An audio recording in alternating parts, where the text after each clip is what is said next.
Warhammer 40k Darktide has had a bumpy ride, but the state of the game nowadays is pretty good. Turns out, Fat Shark understands this as well, and we know this because Shack News recently did an interview with the GOAT of all the Tide games, Darktide's design director, Victor Magnuson. If you don't know who Victor is, he's been around since the old days. He's a real OG, and as it turns out, he's got a lot to share about Darktide's development to include potential hints about what's coming in the future. Listen to how based this guy is.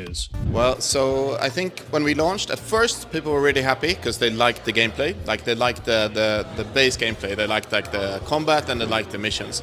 But then after like a week or two, when the sort of supporting systems were supposed to sort of kick in, they got a bit upset because they were a bit underbaked, to be honest. But during these 2 years, or 2.5 years actually, since it's been out, we've reworked most of those systems, so they are completely overhauled by this time. Yeah.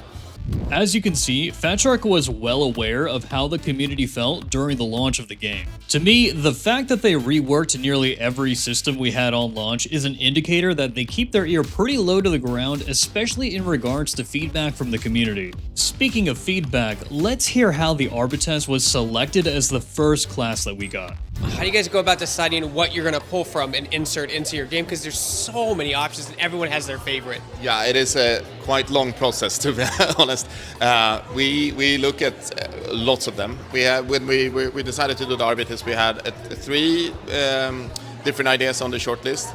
But then in the end we opted for the Arbites because we knew that from Vermintide that the pet class, we did a Necromancer in Vermintide, was super popular. So we wanted to do a pet class. So that was sort of the deciding factor this time. The only thing you can't currently do in this game is run a minion or pet build. So if you're the kind of person who likes to have skeletons, turrets, or totems do all the damage for you, I'm sorry, but it's just not in the game yet. Well.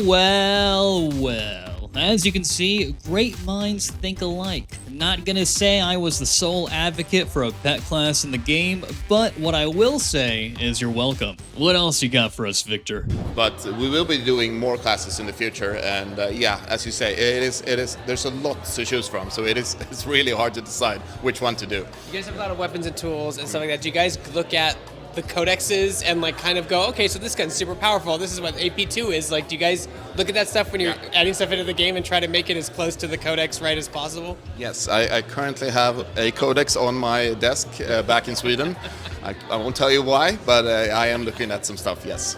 And there it is, dude. To me, this confirms that any other classes that are going to get added to Darktide are gonna be from a codex. Throw all of your beastmen, Felinid, cat girl, or whatever other furry fantasy race that you had in mind out the window, because if it isn't a unit that you can deploy on the tabletop, it ain't coming. Also, Victor mentioned that there were 3 classes on the shortlist, and that Fat Shark chose to release the Arbites first because it's a pet class. I wouldn't be surprised if the development of the 2 other classes was already much further along. My official predictions for the next 2 classes are Ratlings from the Astra Militarum Codex and Novitiates from the Adepta Sororitas Codex, and I'll dive into why in a future video. You're just gonna have to like, comment, and subscribe for all that information. It's classified. Either way, let's continue. Space Marines confirmed, right? That's the... No, I mean, the thing with the Darktide is that there are no Space Marines. Like, you play as a human. That is the goal of the game, to portray like the human side of Warhammer 40,000 and how it would be to be a normal person, or at least like maybe a military, but like quite capable, but still a human being, and not like space god, the Space Marine that lives for 10,000 years and is able to like kill everything they see. Victor Magnuson casually confirming that Space Marines will never be coming to the game. This is a game about humans for humans. So if you think we're going to be getting Space Marines or Chaos Space Marines anytime soon, put your aspirations to rest. I know in the original launch of the game, you chose Nurgle and Cultists as kind of the main enemies, but man, boy, would I love to see Genestealer Cult in this, and it makes perfect sense. That is something that a lot of our community as well are asking for, so who knows? Holy Gene Seed, dude. Did you hear the smile in this man's voice? This dude just confirmed that Fat Shark knows that we want Genestealer Cults in the game, and he did everything he could to give a quick answer and move on to the next question. Listen, Victor, I'm reading you like an open book, dude. I'm in your head right now, and I could see the Genestealers swimming around in there just waiting to be released into Darktide. Anyways. How do those decisions get made? I mean, obviously you chose Nurgle, but like, do you guys sit down and work with Games Workshop, or you just see what works well with gameplay, what works well with the story? Yeah, we are constantly in discussions with Games Workshop about every detail of the game that we do. We have a weekly meeting with them where we show all our plans. We show them every concept art, every model, everything. So we're constantly in discussions with them, and this is one of the discussions that we definitely have with them as well.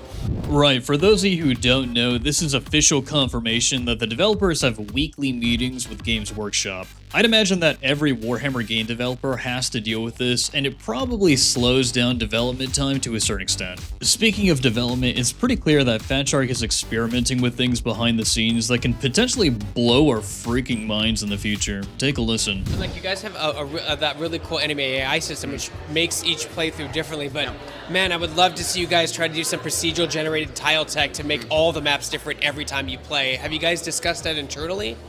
It is something that we are experimenting with.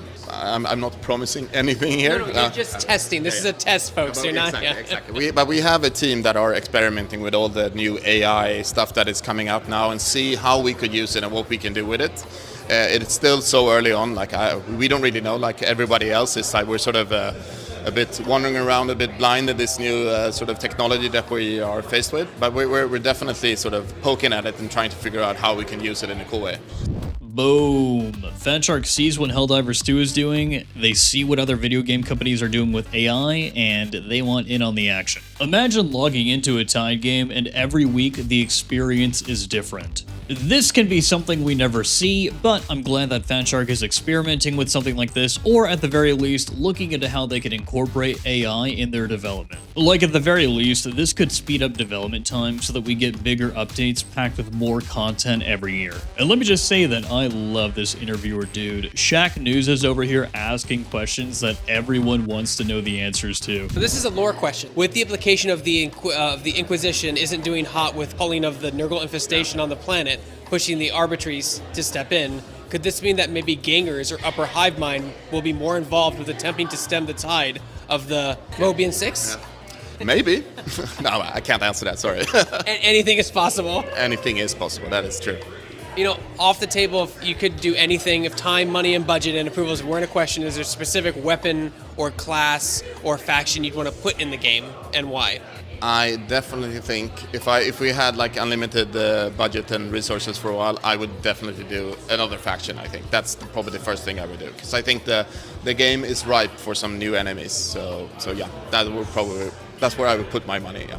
Boy, oh boy, it's funny you say that, because that's where I'd put my money too. You know, Victor, I think you and I would get along. If you ever want to meet up for a beer and talk about the future of Darktide a little, hit me up. I know you've got my socials. Anyways, guys, that's going to wrap up my commentary on the interview. Much more was covered, but I wanted to talk about the things that stuck out to me the most. If you want to watch the full interview, you can find a link to it in the description below. Go over to Shaq News and show them some support. As always, I appreciate your viewership. This has been Jefficus, and I'll see you in-game.